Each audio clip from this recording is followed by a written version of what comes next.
Čaute, druhá časť Extrema Ratio Numen S600, priatelia. Po menšej úprave, po niekoľko nových až mesačných testoch som prišiel k tomu, že natočíme druhú časť, lebo je to tak komplexný nôž a tak všestranný, že zaslúži si mať dve časti. Bol poslaný Brusičovi Romanovi Švarcovi po prvej recenzii a ten tam upravil geometriu do takého vyššieho konvexu. Údajne konvex začína o mnoho vyšší, zhruba centimetrová, povedzme taká konvexová fazeta. Je to nôž, ktorý si už niečo prežil a teraz vám budem vedieť presne povedať nejaké dojmy s týmto nožom, ktoré som zažil.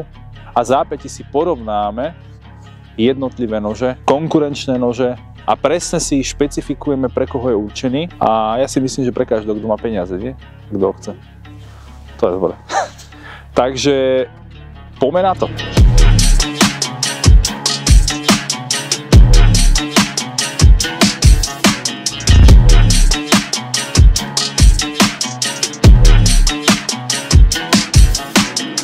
Zobral som z domu takéto suché drevo a budeme skúšať suché a aj klasické drevo. Vidím, že skúsenosti žiadne, že tam je sprchovosť. Malý chlapec. Ježiš, bacha na tí prsty, jej. Bože, Juraj, však...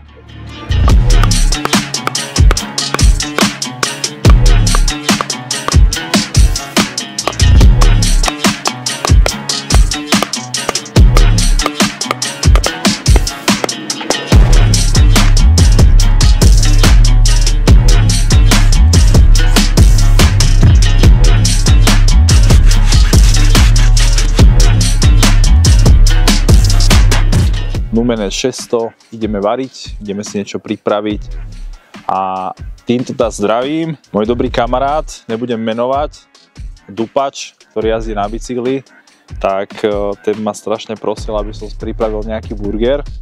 Tak týmto videom a týmto burgerom to už uzatvoríme, už mi dáš pokoj. Tak toto je venované Dupačom z neznámeho okolia Trenčanského kraja. Takže je to anonymný Dupač, výška nejak 189, aby ste vedeli. Priatelia, ukážem vám vlastne takých konkurentov Numena. Začnem z tej istej značky Extrema Ratio Selvance, ale s upravenou geometriou. Konvex tuto je plný a tuto je konvex, začína asi tak centimetrová fazeta. A druhý tu mám ako dar od môjho kamaráta. Rado, zdravím ťa, ďakujem za tento darček. A daroval mi tento nôž Ontario USA, Ontario Knives. Je to proste neskutočná, zaujímavá, nechcem povedať Piráti z Karibiku, ale príde mi taký. Ďakujem za darček, ktorý otestujeme a uvidíme. Tak ideme si nakrájať rajčinku s týmto, so Selvanceom a uvidíme, ako sa budú správať jednotlivé nože. Púzdro, ešte čo sa týka púzdra, jednoduchý mole systém, uchytenie na mole systém, na opasok. Púzdro je celkom relatívne dobre spracované, niečo ten nôž už má za sebou a ideme si otestovať krájanie.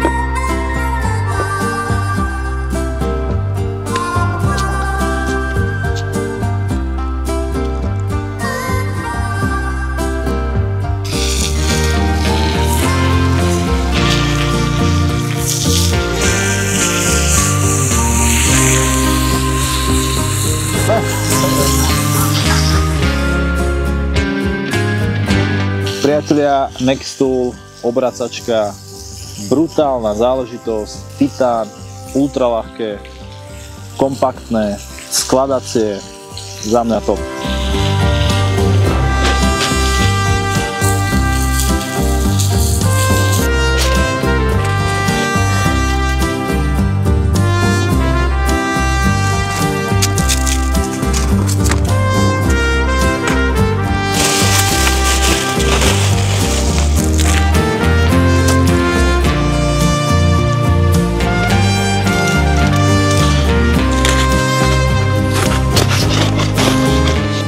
Toto je Mattyho burger. Tak Juraj, dobrú chuť. Máme si ešte kofolu, alebo... Tak na zdravie. Toto je raketa. Vlado, tu je ten burger. Tak majte sa pekne, kúpte si Numena a choďte si ho spraviť. Je výborný.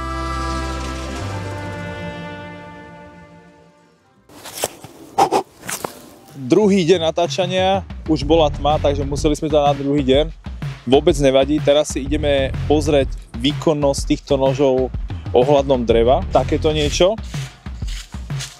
Tak spravím prvý sek s týmto Ontariom. Takto si ich dám vedľa seba, aby tí ľudia videli, čo sú to za nože. Perfektne to drží. Ináč Juraj, toto je topka za mňa. Že krásne si ten popruh vieš upevniť. Že ten popruh je perfektný proste na ten nôž a nezavadzia vôbec. Mám to odskúšané, takže Púzdra extrémy majú neskutočne dobré. Numen je proste taká trochu nevýhoda, čo sa týka, že tam som si musela takú gumičku.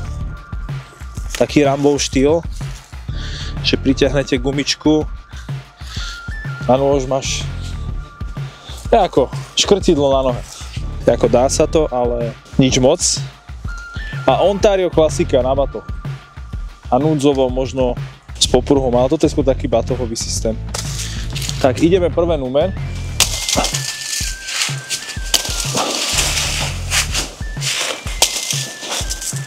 Sekanie veľmi dobré.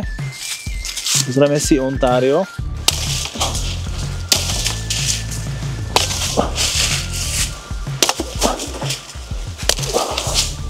No, Piráti z Karibiku.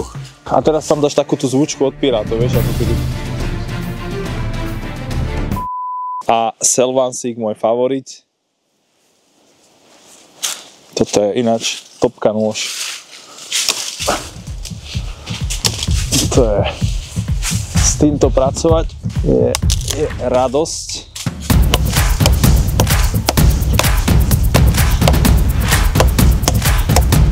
Môžem? Ďakujem.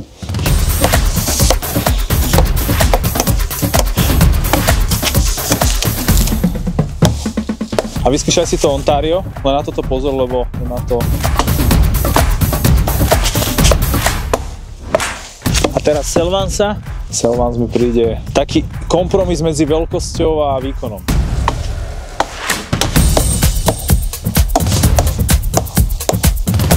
Už tam cítim ako keby ten rozdiel tej rúčky. Že táto rúčka je proste taký lepšie protismyková, taká guma. A toto už mi vlastne uteká.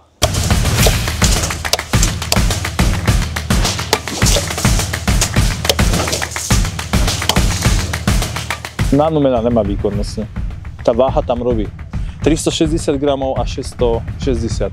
Ja si neviem ani predstaviť, aké sečné zranenie by to spravilo. Keby sekneš niekoho do trapézu, tak mu asi sa dostaneš po hrudník, alebo no minimálne 10 cm to vnikne. Vyskúšam, že maximálny švih s každým jedným nožom. Počkaj, dáme ešte taký jeden lepší. Začnem odtiaľto, potiaľ.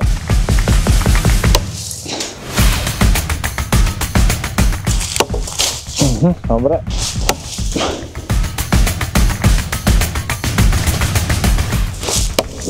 No, to vôbec. To je kopyto proste. Odolné kopyto. Za mňa, ja si myslím osobne, že keby si tam dal tú rúčku, strašne mi tu vadí tá rúčka, že keď je také chladnejšie počasie a nemáš rukavice, tak akože cítiš to, je to také komfortné na tie ruky podľa mňa, ako príklad Selvans. A toto sú vyslovene, že dvaja lídri na ten rovnaký účel. Tuto máme Selvans upravený priateľa takéto geometrii do vyššieho konvexu. Za mňa ten nôž je 10-krát funkčnejší než bol, ale zápätí ten dôvod, prečo to je to experiment. A hlavne ten nôž som chcel spraviť taký viac bushcraftový. Tam tá fazeta, on mal vlastne taký tamto štýl a strašne bol taký, jak hento, nerezavé proste. Keby si chcel nejaké hoblinky s tým nožom robiť, tak nespravíš s ním nič. A keď si chytíš tú geometriu toho noža, tak to je vyslovené, že sa to pýta na hoblinky, že proste ten nôž sa pýta, že proste chceš ten nôž proste jakoby takéto hoblinečky si robiť, alebo nejaké drievko si ošúpať, že proste pýta si to, keď si ho aj chytíš do ruky, že si to proste pýta takú tú jemnú prácu. Takže za mňa, priatelia, je to veľmi, že najlepší nôž, keby vám mám poradiť, najlepší nôž neexistuje. Nič najlepšie neexistuje, každý z vás si musíte vybrať sami a hlavne ja osobne som človek, ktorý miluje nože, milujem rôzne vybavenie do prírody, ale keď dáte otázku Jurajovi, či mám jeden nôž doma alebo dva, tak vám povie asi, že nemám, mám ich viac. A to je presne ten dôvod, prečo najlepší nôž neexistuje skrátka. Či by som si vybral Numen, vám presne poviem také fakty, že keby idem niekde že sa mám spoľahnúť na jednu vec, tak si zoberiem určite Numena, ale samozrejme by ste vedeli prežiť aj s týmto nožom. Je to otázka preferencií a hlavne ja si myslím osobne, že aj s jedným, aj s druhým by si prežil, len s týmto by si ušetril možno na to energiu, s týmto by si sa viac narobil, ale v niektorých prípadoch by si sa menej narobil s týmto a s týmto by si sa moc narobil. Ušetríš vlastne tú energiu, ktorú potom vydáš pri nosení v batohu. Asi tak. Rado, ďakujem za toto Ontario. Nie je to žiadna Čína, priatelia, je to vážna vec. Mám to sponzoring do videa, to mám darček, ktorý som mal porovnať s Numenom. Takže tento nôž je pre nejakého fanúšika pirátov z Karibiku alebo tradičných nožov. Keď si pozrete Indiana Jones alebo tie blbosti, ja to moc nesledujem, ale Crocodile Dundee. Daj sem teraz Crocodile Dundee, jeho nôž, tak si to porovnajte. To je presne taký štýl. Je to najviac podľa mňa klonovaný nôž na jarmoku, ale v originál verzii. Žiadna atrapa, plne funkčná, hodnotná vec, ktorá sa materiálovo vyrovná hoci ktorému z týchto nožov, len ten tvár je taký nešťastný. Ale v prípade núdze boli by ste radi aj tomuto, verte mi. Takže je to použiteľné aj toto, všetko sú to topky za mňa, len tuto by som určite tú fázetu zvýšil. Juro, keď sa pozeráš, hejtuj ma, čo si myslíš o tomto? Takže druhá časť Numena skončila, burgery sme si dali a tešte sa, neviem na čo, ale tešte sa. Čaute.